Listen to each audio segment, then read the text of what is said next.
Hi guys, welcome to our Wix Studio Editor series. Previously, we've talked about how you can create design libraries, how to share them, and how to add saved assets to them. In today's video, we're going to learn how you can manage your libraries to keep things neat and organized. Let's get started. Go to the Wix logo on the top left. Go to Tools and go to Libraries.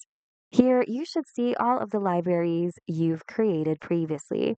To manage a certain library, you can click the three-dot icon below it, and you should see some options that you can do to manage it. Duplicate it, don't display it on this site, and delete it. This is also where you can create a new one if you need to. So feel free to manage your libraries however you need to. That's all for today, guys. Hope this video was helpful.